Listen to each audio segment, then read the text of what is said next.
right, good morning, everyone. Thanks again for joining us. Gives me great pleasure this morning to have one of my trusted colleagues on. This is Dr. Al Lin. Dr. Lin is Associate Professor of Medicine at Northwestern University, where he also serves as the Associate Director of Electrophysiology. He's either the PI or the co-PI on all of our studies involving left atrial appendage exclusion. He has extensive experience with both Watchman and Amulet, as well as the Lariat system.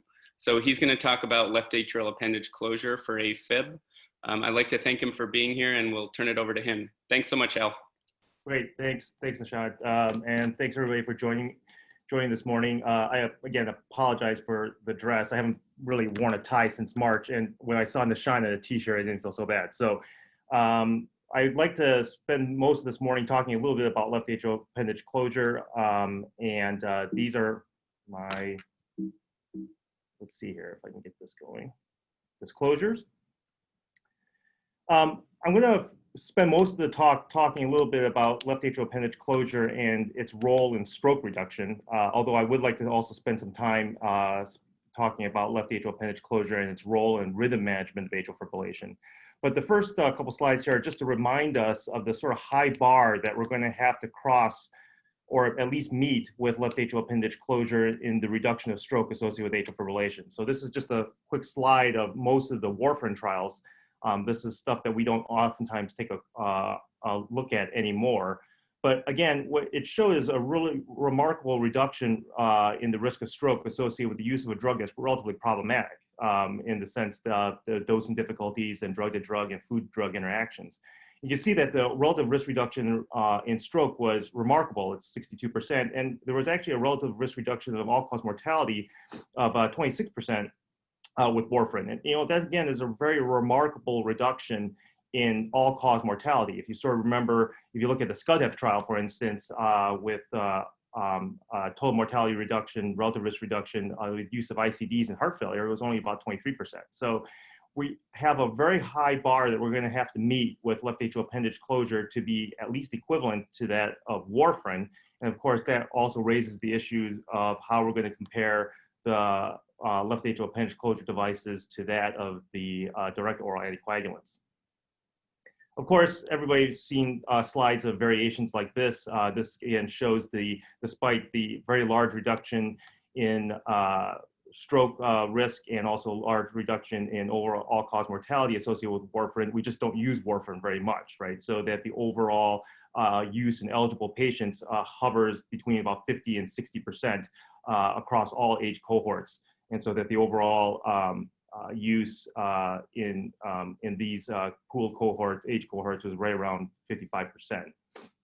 Of course, that brings us up to the DOACs, right? So now this is an old slide, and so we're actually over 80,000 patients enrolled now in the DOAC trial. So a remarkable amount of data, and a very strong data for the use of direct oral anticoagulants versus that warfarin. It's either non-inferior or superior to warfarin for stroke prevention.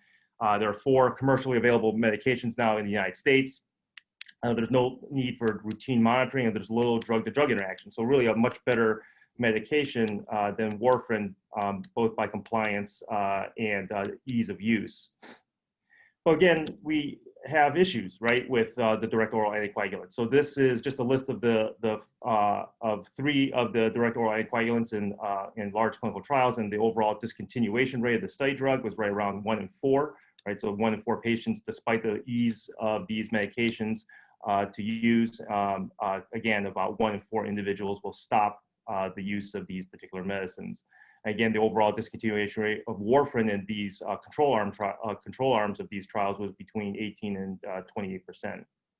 And again, pointing to the major issue with the direct oral anticoagulants is the risk of bleeding. So again, the risk of major bleeding amongst all the direct oral anticoagulants was reasonably similar to that of warfarin. And so we still, despite the fact that they're much easier to use, they may be slightly more effective than warfarin. They certainly probably give a better time of therapeutic range than warfarin.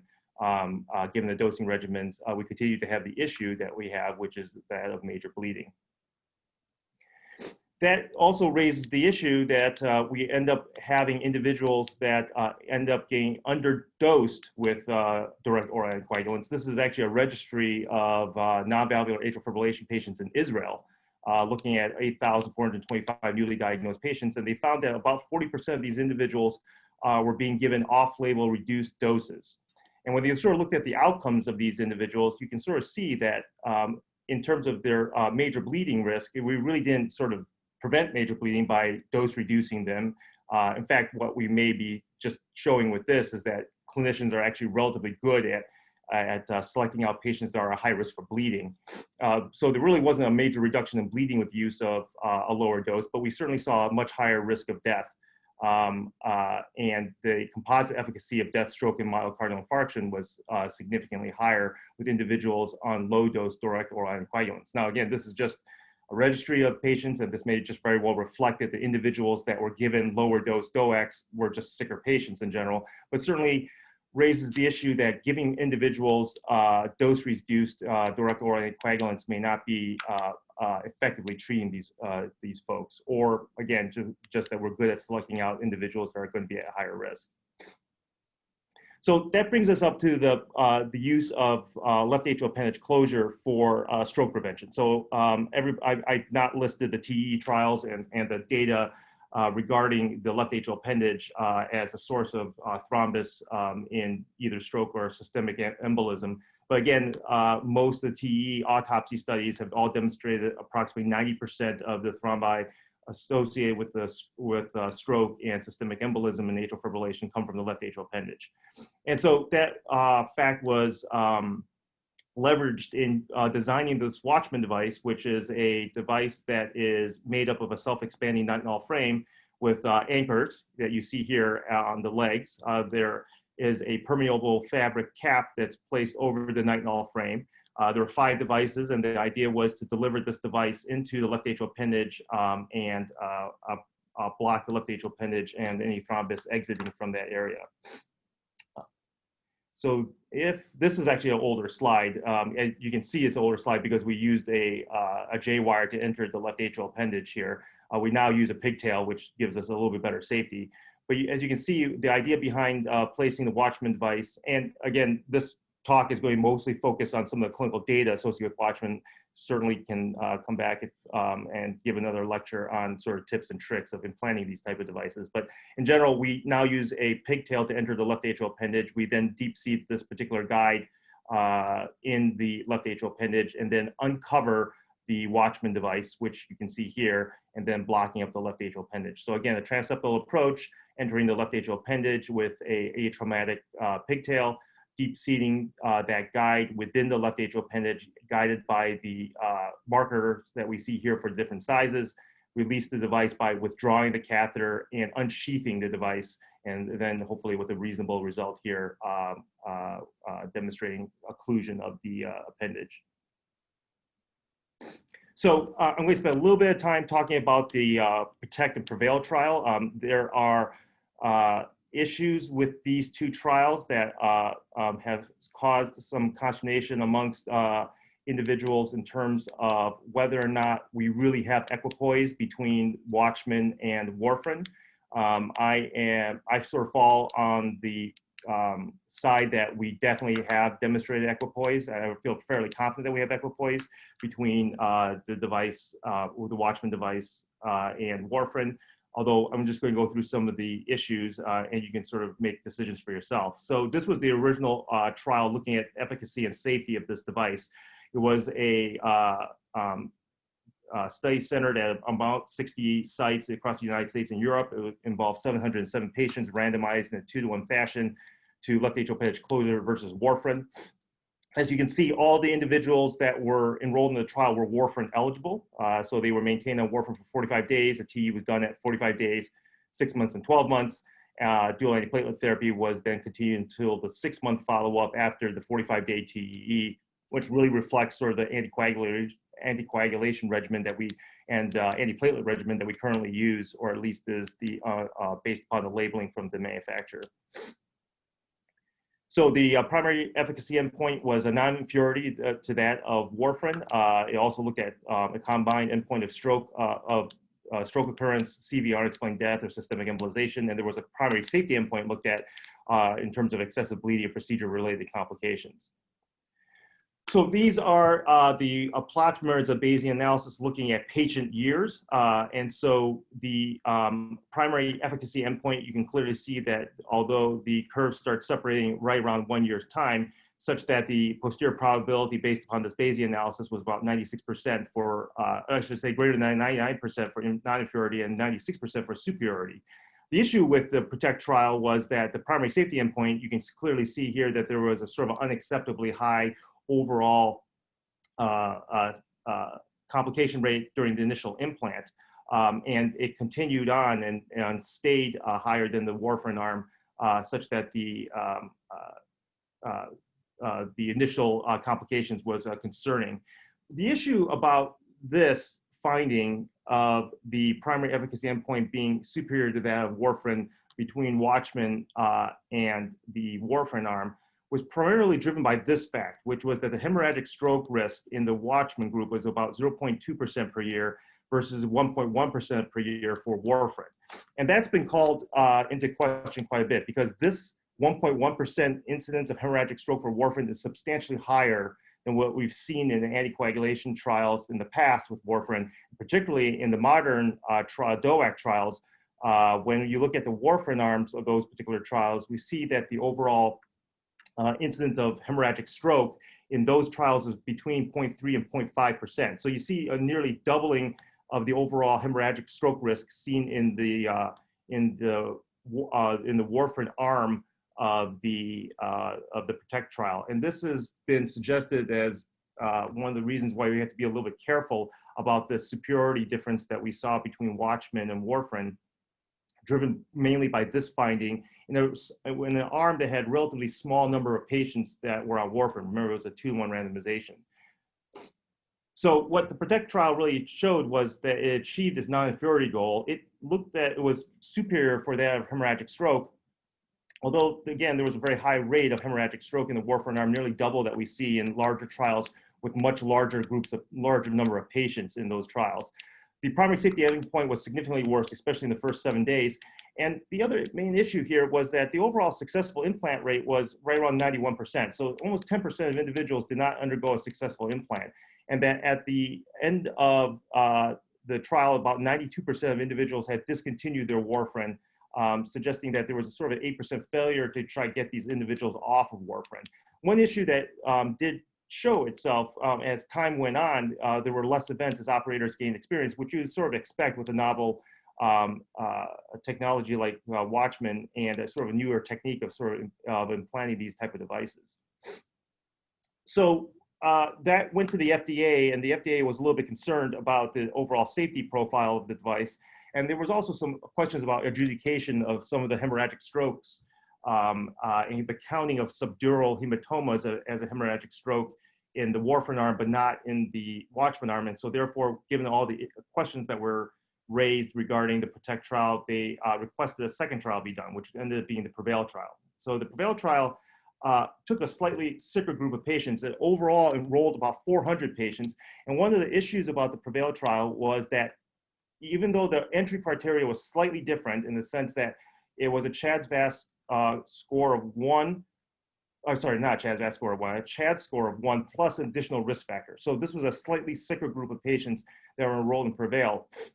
What they decided to do was to borrow, since they were going to reanalyze things by patient years, they decided to borrow some data from the PROTECT trial to add into the prevail trial of patients that fit the profile in PROTECT that will qualify for prevail. So again, it drew on some data from PROTECT.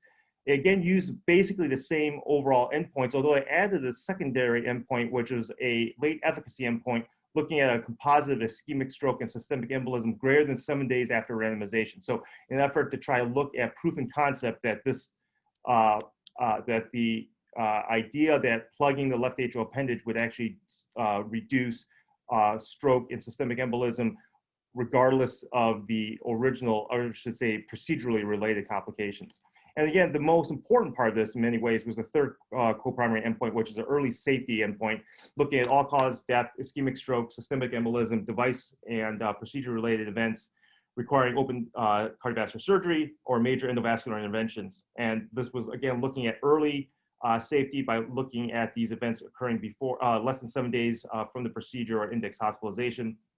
Interestingly, they excluded pericardiocentesis resolved effusions that did not have to go to surgery. Another mandate from the FDA was that they wanted to see what would happen if this device was released into the wider world, and requested that 20% of the centers participating in PREVAIL had not participated previously in the Watchman trial, and that at least 25% of the patients had to be treated by new operators. So looking at what would be the overall treatment efficacy and complication rate with newer implanters. So we clearly see that as time goes on, that the overall implant success rates continue to climb as there gets to be sort of a fund of knowledge and institutional knowledge about how to place these devices. This was the original success rate seen in PROTECT AF, which is right around 91%. And then if you look at CAP, the overall success rate, this was a continued access protocol in between that PROTECT and PREVAIL, went up to about 94%, and then in PREVAIL was over 95%. So as time goes on, we get better at putting this device in place. This is sort of the bottom line slide, which individuals have sort of pointed at as difficult data to reconcile at times. I sort of just focus in here on the final 5-year analysis. So remember, this is the primary efficacy endpoint. If you sort of see the 18-month rate seen in the device arm was 6.6%, and then the control arm was 5.1%. This led to a rate ratio of 1.33, although it crossed the bar line of unity. You know, the upper bound was 2.13, suggesting that there was almost, you know, it could be at least a twofold increase in the risk of an event occurring in the primary efficacy endpoint. And that was above the upper bound that was set at the beginning of the PREVAIL trial of 1.75. And so that the posterior probability of non-inferiority, which they wanted to be greater than 97.5% to achieve statistical, what they wanted to achieve statistical significance, was only 88.4% at the final 5-year analysis. If you sort of look at their secondary endpoint, which again was proof of concept of late stroke after greater than 7 days of the procedure index hospitalization, you can see here that the overall rate was 2.6, and in the control arm was 1.4, and that led to a rate ratio of 2.2, which did not meet their overall goal. But they also had looked at a 18-month difference, and this particular difference did reach statistical significance based upon an upper bound of less than 0.0275. And again, here, probable non-inferiority of 97.5% in terms of their late secondary efficacy endpoint. This was the most important part of PREVAIL, which again demonstrated that the overall early safety endpoint was met.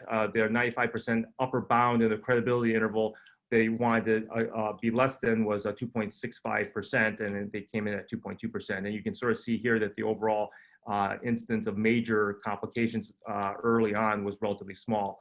There was 2 device embolizations and 1 AV fistula, 1 cardiac perforation requiring surgery, 1 pericardial fusion, and tamponade requiring surgical intervention, and 1 major bleed. So one of the questions came up is, why did PREVAIL not achieve its primary efficacy endpoint significance? And one of the issues that came up, in many ways sort of opposite of what was seen in PROTECT, was that the warfarin arm in the PREVAIL trial did remarkably well. We actually, instead of seeing the high incidence of hemorrhagic stroke in the PROTECT arm, and I should say the warfarin PROTECT arm, we see that the overall incidence of ischemic stroke per 100 years in the PREVAIL warfarin arm was 0.3%, which is remarkably lower than the overall risk of ischemic stroke seen per 100 patient years in all the DOAC trials. And so this may have driven part of the reason why we see such a large range in the credibility interval at the upper bound, and that it may have also partially driven that particular result. Again, this is probably, again, not a real thing, right? Because the overall PREVAIL trial was relatively smaller numbers, and the overall number of patients in the warfarin arm of the PREVAIL trial is reasonably small. So what did we end up with? We ended up with a PROTECT trial that had a very good efficacy signal, although again, difficult to know whether or not the device truly is superior to that of warfarin. But we certainly, I think, have pretty good evidence that the Watchman device is not inferior to Coumadin. But there were some safety concerns. And so what did we get with the prevail trial? Well, we saw that we overall got a high degree of success in new in-centers and new implanters. The safety endpoint was met, but the non-inferiority endpoints were not met. So this led then to analysis by looking at a patient level meta-analysis. This was combining the PROTECT and prevail trials together in a patient level meta-analysis and looking at the overall efficacy endpoints. You can clearly see here that the all-cause death was a significant decrease when you combined the individuals in PROTECT and prevail. You can see that the efficacy endpoint here, again, is strongly suggestive that equipoise is met and that the Watchman was at least equivalent to that of Coumadin in the protection against stroke. And then this is plotting the overall incidence of stroke along multiple different registries and clinical trials looking at the Watchman arm. And this is what you would expect as a stroke risk based upon overall CHA2DS2-VASc score, and that looking at the mean CHA2DS2-VASc score, we see that the overall incidence of ischemic stroke per 100 years is sort of seen on the range that we would expect with individuals treated with warfarin. So I think that overall we see that the Watchman device, while there are issues about these clinical trials that you can pick at, I'm relatively confident at this point in time that the device has demonstrated that at least is not inferior to that of warfarin. That led to this weird sort of phenomenon that we're in right now, right? Which is that the PROTECT trial and the prevail trial both enrolled patients that were warfarin eligible, right? Because you had to be warfarin eligible to go under the anticoagulation arm following device implantation. But what CMS decided to decide for coverage was that it took individuals that had a CHA2DS2-VASc score of 2 or greater, or CHA2DS2-VASc score of 3, I should say, or greater, or CHA2DS2-VASc score of 2. The patient had to be suitable for short-term warfarin, but deemed unable to take long-term oral anticoagulation. So again, what we're doing is we're implanting this device in a group of individuals that were not really exactly studied in the prevail and PROTECT trial. So what do we have in terms of real-world data then, given the fact that we are probably implanting this device in a group of patients that were not exactly studied? We don't really have a ton of randomized control data, but we do have some registry data. This is one of the largest registries coming out of Europe, which is the Evolution registry, looking at over 2,000, or I should say 1,000 patients. And what they did was they looked at a group of individuals here, about almost 500 patients that either had hemorrhagic stroke or a history of major bleeding. And so this is, again, more aligned with the group of individuals that we are implanting here in the United States with the Watchman device. And interestingly enough, they also left it to the individuals implanting the device on what type of post-device anticoagulation these individuals would receive. And you can see that in the individuals that had hemorrhagic stroke or major bleeding, that the overall individuals placed on either oral anticoagulation with either a DOAC or warfarin was relatively low. Most of the individuals were placed on dual antiplatelet therapy immediately after implant. And some individuals were placed on just a single antiplatelet agent or nothing. And again, this is sort of a waterfall plot looking at the post-implant, first discontinuation of any medication, a 2-year follow-up of what these individuals were on. And you can see that the vast majority of these individuals were either on dual antiplatelet therapy, single antiplatelet therapy, or nothing following their initial implant. That raised the risk of whether or not you're going to see an increased risk of device-related thrombus. That's the whole reason why for 45 days after the implant, we place these individuals on oral anticoagulation. And again, this is a look at the overall risk of device-related thrombus with the various regimens. And again, you really see no statistical significant difference, although again, a relatively, right around 5% incidence of device-related thrombus of the 45-day TEE, but really no difference between all 3 groups. Interestingly enough, the no anticoagulation or antiplatelet therapy showed around a 2% device-related thrombus. But again, really no statistical difference amongst all 3, suggesting that maybe we can have a regimen that does not require individuals to be anticoagulated for 45 days. And if you sort of, again, look at the expected risk of stroke versus what was seen in the individuals that underwent Watchman implantation, again, not nearly as sort of statistically potent as a randomized trial, but you can clearly see here, even in the group of individuals that we are sort of implanting at this point in time, right, mainly in the United States, which are these individuals that have a contraindication or a relative contraindication to long-term anticoagulation. We can see that these individuals have a relatively high, or what we would expect with the benefit that we would see with anticoagulation, we're seeing also with individuals that undergo the Watchman device. A couple quick slides. I'm going to skip ahead a little bit since I'm spending a little too much time on this stuff, but just a couple quick slides about the Watchman Flex. As you know, the Watchman Flex is now commercially available in the United States. It's being rolled out somewhat more slowly, so not every center has the availability of placing the Watchman Flex. There are some major significant design differences between Watchman 2.5, which is the current device that we see, versus Watchman Flex. The main benefits that are seen with this newer device is that there's a closed distal end. And what that closed distal end allows us to do is to form what we call this ball shape. And then when you have this ball shape, and because this one's closed, it's a very soft, atraumatic shape at this point in time, in which you can push the device into the left atrial appendage. This allows us to implant the device without the guide as deep-seated, and allows for us to place the device in individuals that have an appendage that has less depth. The other thing that helps with the less depth is that you can sort of see here that the original Watchman device is as deep as it is wide, right, in a sense. So this is sort of almost in a cube type dimensions, while the device with the Watchman Flex device has a depth that's significantly less than that of the width of the device. The overall number of struts is also increased from 10 to 18, and you can sort of see here a little bit of scalloping that you can see in between the struts. And here on this fully expanded device, you see less of that scalloping. There also is less hardware exposed from where the attachment cable is placed between that of the Watchman and Watchman Flex. Again, there's a dual set of anchors versus the single set of anchors that you see. These anchors are here towards the back end of the Watchman Flex device. And you also see that the fabric cap extends deeper down versus that of the original Watchman device, so that more of the device is actually covered by the fabric cap. It comes in 5 different sizes, although, again, there's more overlap between the sizes, which makes sizing a little bit easier. And this was the Pinnacle Flex IDE trial, which again sort of looked at the overall implant success rate of the device. You can see that the overall implant success rate is extremely high. It's right around 99%. Again, the safety endpoint or the performance goal here was to have a safety endpoint of less than 4.2%. It was seen at 0.5%. Interestingly enough, these 2 ischemic strokes, one was in an individual that underwent a failed implant that had a TIA. So overall, a device that has a high degree of success of implant, substantially higher than even we saw in Prevail, right? So going from about 95% to almost 99%, and overall very safe, safe device to implant.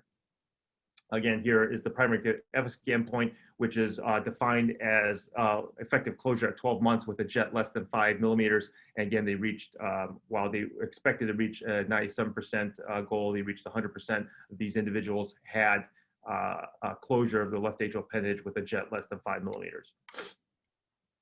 And then if you look at oral anticoagulation discontinuation in patients, you can see that 96% of these individuals were off anticoagulation after their regimen, which in this Watchman Flex trial used DOAC rather than warfarin. So I want to spend a little bit of time also talking about another device, which is obviously only an investigation in the United States. The Amulet IDE trial has now been closed, but it's a different design. The idea behind you can sort of see here, the Watchman device is a single device, single unit device, I should say, with a fabric cap. Again, the Alplotzer device is a little bit different. It has a lobe here that engages the left atrial appendage, and then it has a disc that's designed to occlude the entire orifice of the left atrial appendage in a more proximal location. And again, here, this is more of a cartoonish view of what the idea of the Amulet device is a device with the lobe implanted slightly deeper, but then a disc that covers the entire orifice of the left atrial appendage. And that may have some theoretical benefit. As you can sort of see here in these anatomic models of the left atrial appendage, you can see that there are these crevices that you see relatively proximal in the left atrial appendage versus the area where you would probably place the Watchman device. All of us that have implanted the Watchman device have seen these sort of divots, in a sense, seen mainly on the limbus side or the Coumadin ridge side of the Watchman device that are proximal to where we've actually placed the device. And since this lobe goes in about 2/3 past the circumflex, this disc then would remain here at the overall at the orifice, which may cover some of these little divots that we can sort of see here very proximally. It's not clear what the overall risk of thromboembolism is from these particular anatomic locations, but it certainly raises a theoretical possibility that the amulet device may be slightly better in protecting against these areas. Again, this is just a cartoon of the idea behind the amulet device. You can sort of see that there's a disc here that seals the orifice of the left atrial appendage. There is a waist and a sort of anchor here that attaches it to the lobe. The lobe conforms to the left atrial anatomy, and there are stabilizing wires along the lobe that engage the left atrial wall and allows the device to stay in place. Because this little connecting rod, in a sense, is flexible, the lobe and the disc don't necessarily always remain exactly completely in line, and you can have the disc and the lobe maneuver itself somewhat independently of one another in order to create a better closure. This is actually a video of one of the amulet devices that we have implanted in the IDE trial. Again, here, the difference behind the amulet device is that while we place the device in here with a pigtail, you can see that what we can do is the same sort of thing with the Watchman device, which is create a ball and then push the lobe out into the left atrial appendage without having to deep seat the guide as much, because when we form the ball, again, you have a relatively soft atraumatic portion of that device. So what we've done is pushed out the lobe here and then pushed out the disc. This is actually trying to form what they call the football shape in an effort to see whether or not the device is firmly implanted and stable within the left atrial appendage. And you can see here that we've released the cable now and that this is the final position of the amulet device. You know, we don't tend to have a lot of randomized data. In fact, we don't have any randomized controlled trials against anticoagulation with the amulet device. We have some certain registries looking at the overall efficacy, and we see that again, looking at the overall risk of stroke in some of these registries, this is a registry from Europe, the ACP registry, of about 1,000 patients. We can see that given the overall CHADS VAS score, we would expect a annual stroke risk of 5.62%, but we see 2.3% in the amulet patients, again, suggesting a decrease and overall clinical efficacy in the reduction of stroke. The amulet observational study, again, was another study that was not a randomized trial looking at the overall efficacy of the amulet device. And again, here you see that the overall ischemic stroke rate is 2.2%, suggesting, again, based upon what you would have expected, based upon CHADS VAS score, of around a 70% reduction in the use of the amulet device. So again, we clearly see here a consistent theme that left atrial appendage closure with any plug, Watchman or amulet, has at least a near equivalency of what we would have expected with warfarin and the DOACs. So in terms of future clinical trials and left atrial appendage plugs, the amulet IDE is the large trial in the United States looking for FDA approval. It's a randomized trial of amulet versus Watchman. And so this is now finalized enrollment. We I want to say almost 1,000 patients are enrolled in this trial. And now we're just in the clinical follow-up phase. Hopefully, we'll get more data early next year, and then hopefully maybe even commercial release of device based upon that data by latter part of 2021. There will be LAA plug trials versus DOACs. So both amulet and Watchman Flex are going to be involved in these trials. So Catalyst is the trial that's going to look at amulet versus DOAC, and Champion AF is going to look at Watchman Flex versus DOAC. Again, important trials looking for non-inferiority of these devices versus the sort of more contemporary means of anticoagulating individuals, particularly given the concerns over the benefit associated with Watchman and the warfarin arms being related to the reasonably high risk of hemorrhagic stroke seen in those particular trials. The option Flex is another trial looking at DOAC versus Watchman Flex implantation post-AFib ablation. And the ASAP-2 trial is ongoing, although enrollment is extremely slow. The ASAP-2 trial is looking at anticoagulation in eligible patients, contraindicated patients, and randomizing them to standard of care, which is basically nothing, versus that of a Watchman device. One of the reasons why, obviously, ASAP-2 has been enrolling relatively slowly is that it's a randomized trial of a commercially available device. And so it's been particularly difficult to enroll in this trial. I have some major fears that this trial is not going to finish enrollment. So I want to spend the last 15 minutes or so talking a little bit more, rather than about stroke prevention with the left atrial appendage closure devices, is the role of left atrial appendage closure in rhythm management of atrial fibrillation. And one of the things that comes up a lot is what's the overall risk or possibilities of performing cardioversions in individuals that have had a Watchman device. And we don't have a ton of data. We do have one published manuscript and study looking at this. Was a multi-center retrospective review of 148 patients. They came up with a sort of algorithm that they used. All 148 patients underwent a pre-procedure TEE. And there was a small number, I think 4, that ended up with device-related thrombus that was seen. Those 4 individuals then all were treated with a direct oral anticoagulant and successful resolution of their device-related thrombus, and they proceeded to cardioversion.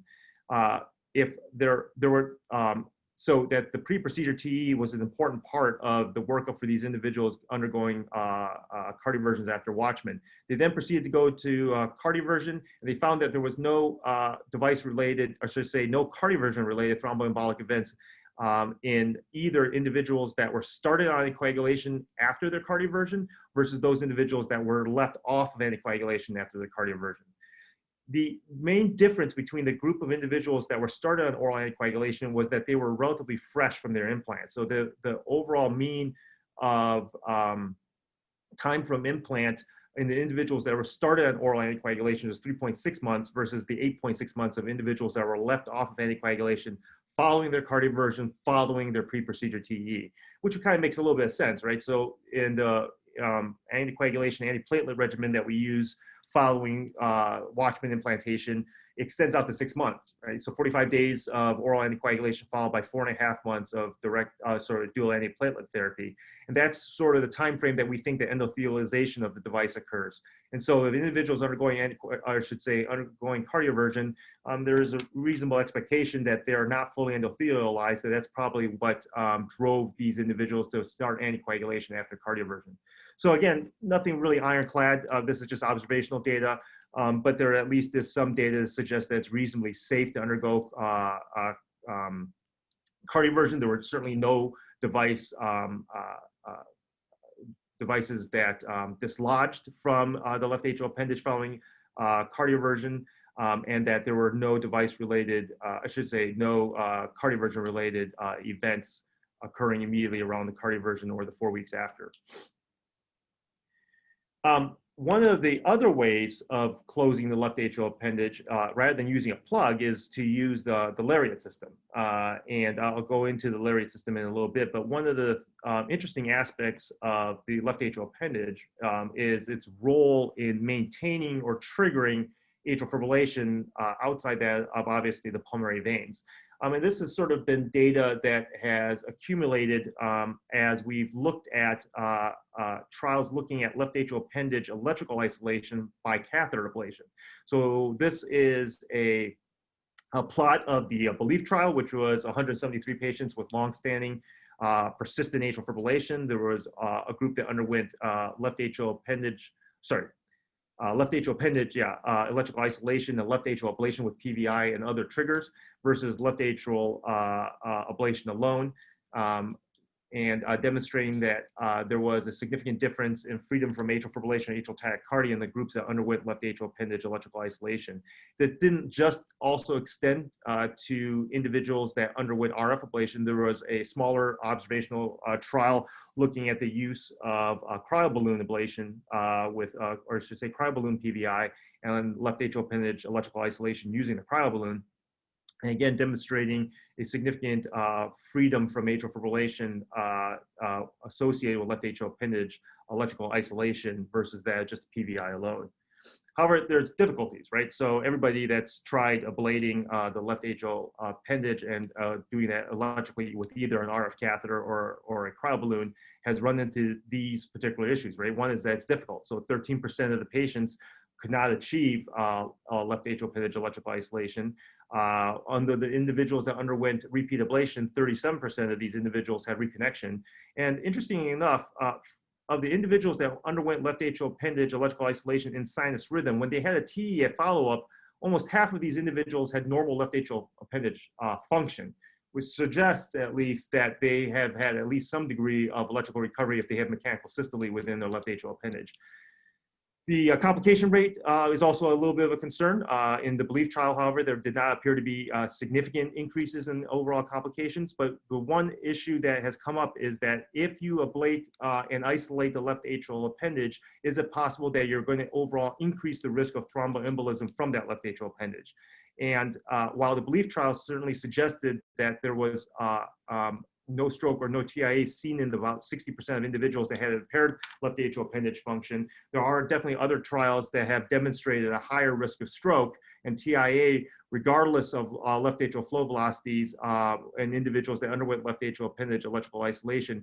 And even in another group of individuals, a relatively high risk of thromboembolism seen from left atrial appendage, even in those individuals that underwent oral anticoagulation. So suggesting that some of these folks may have to undergo left atrial appendage closure and not just anticoagulation following their electrical isolation.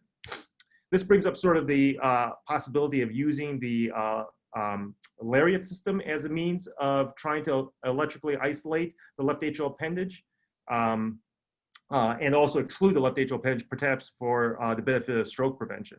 Again, here the lariat system is a hybrid system in which there is a magnet wire that's placed within the left atrial appendage endovascularly through a transeptal puncture. Epicardial puncture is made in the pericardial space. Another magnet wire is placed. These align up. And then from the pericardial space, we advance this ligature, which goes over the left atrial appendage and then ligates it.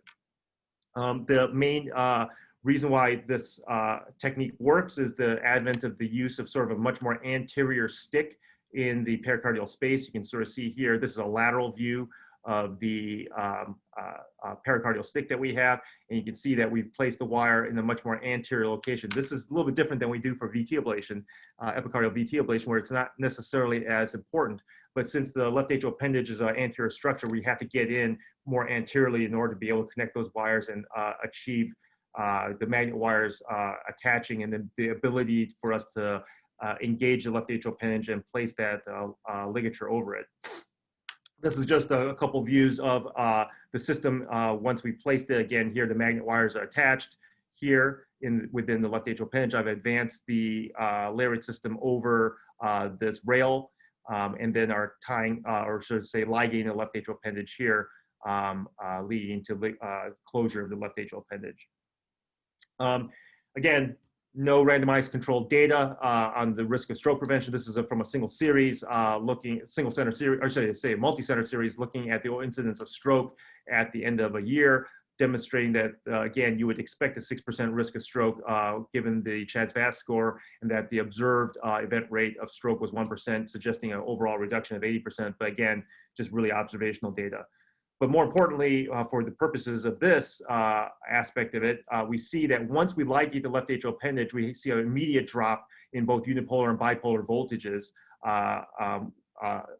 probably from ischemic damage to the ischemic destruction of the left atrial appendage itself. Interestingly enough, this was a look at 50 patients that underwent left atrial appendage ligation with a device in place. So this is individuals that either had a defibrillator or a pacemaker. And again, looking at their overall incidence, this is each individual, this is a weird graph, but this is each individual patient. And you can sort of see here the orange line is the AF burden at 3 months, and the gray line is AF burden at 12 months. And this is for each individual patient. And you can see here that there was a certain group of patients had a relatively large reduction in overall AF burden at 3 months, some of which persisted out to almost a year's time, suggesting that the left atrial appendage does play some role in either maintenance of atrial fibrillation or initiation of atrial fibrillation. This was a multi-center observational study looking at individuals that underwent left atrial appendage ligation versus catheter ablation only, that were case controlled.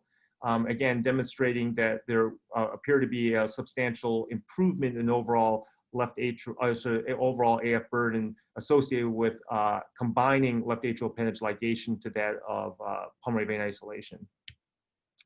We can clearly see that individuals that undergo left atrial appendage ligation have significant remodeling of their left atrium. As you can see that the overall volumes after you ligate the left atrial appendage drop substantially, and this may also play some role in the overall potential efficacy of adding left atrial appendage ligation to pulmonary vein isolation or other AF ablation in maintenance of sinus rhythm. Just going to skip ahead here, sort of to the final slide. So what that series of studies has generated the AMAZE trial, which is now finished enrollment. This is going to be a trial comparing staged left atrial appendage ligation and then pulmonary vein isolation, comparing it to pulmonary vein isolation alone. This was only using RF. There were 600 patients enrolled that had persistent or long-standing persistent atrial fibrillation. And the primary endpoint, again, is freedom from atrial tachycardia, atrial fibrillation of greater than 30 seconds, which is a standard endpoint. This is now in follow-up, so hopefully we'll get a little more data as time goes on in early 2021. There is a continued access registry that is continuing on with the AMAZE trial, which is now going to include cryoballoon pulmonary vein isolation. So this continued access registry is continuing to proceed. So I think that's my last slide. Thanks. All right, thanks, Al. That was great. Maybe I could just ask a couple of questions. Sure. What's your current management to patients that can't take anticoagulation, particularly since you said it was difficult to enroll in ASAP-2? What do you currently do with those patients? Are you comfortable implanting a plug and just using dual antiplatelets outside of the trial? So it just is extremely patient dependent. So for the individual that has a relative contraindication, say for instance, they had a subdural hematoma from trauma, for instance, those individuals, we would probably still encourage that they go on the 45-day worth of anticoagulation. And in the individuals that have a real contraindication like that of a hemorrhagic stroke or spontaneous hemorrhagic intracranial bleeding or something like that, we have definitely just placed those individuals on dual antiplatelet therapy afterwards. I have thus far not put any of the patients I've implanted on single antiplatelet therapy or nothing at all, which was seen in the evolution trial, or should say evolution registry. And so I just take a very, very individualized approach that just sort of balancing the overall risks of essentially just hopefully a 45-day course of anticoagulation versus that of device-related thrombus that has been seen. Okay, thanks. And then one other question, a lot of people are advocating for left atrial appendage exclusion as comprehensive AFib management, post-PVI in everybody. I'm wondering what your thoughts are on that and how you think we should use it as we go forward.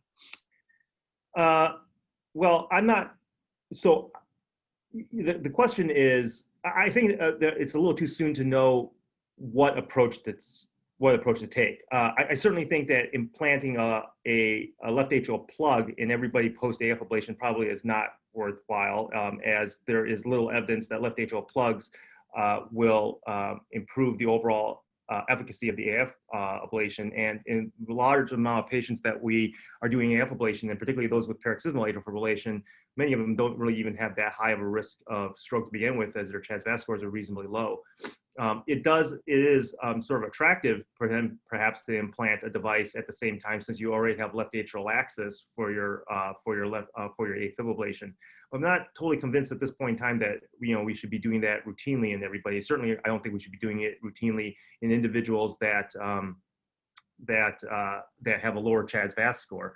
I mean, one of the issues that we have, right, is that we're not totally sure of the overall efficacy of the device for late stroke and TIA prevention. I mean, we do have 5-year data coming from Protect and Prevail, but you sort of go back and look at the point estimates for ischemic stroke in those folks, right? And you can see that the device clearly is not as good as anticoagulation, it appears, in the prevention of ischemic stroke. And so, and that's at the 5-year mark. So it's hard to know what's going to happen at the 7-year mark and 10-year mark. Now, it may be balanced by the fact that we really are reducing the risk of hemorrhagic stroke and all the other, sort of difficulties and dangers of remaining on oral anticoagulation for long term. But it's a little bit unclear at this point. And so I would encourage individuals not to consider routine placement of a plug. I do think where it's going to be extremely helpful is to get the AMAZE data, right? So if the AMAZE data demonstrates that left atrial appendage ligation is really associated with an improvement in overall AF freedom in combination with that of a catheter ablation, some of it's going to be based upon the absolute benefit, right? So if it's a relatively small but statistically significant relative risk reduction, but it's relatively small, I don't know how applicable it is, as the technique can be a little bit harder to universalize, as the technique is a little bit more difficult than placing the plug. But if it's a substantial improvement in AF burden, then that does raise the possibility of whether or not this should be a routine part of the management of AF patients that have either persistent or long-standing persistent AF.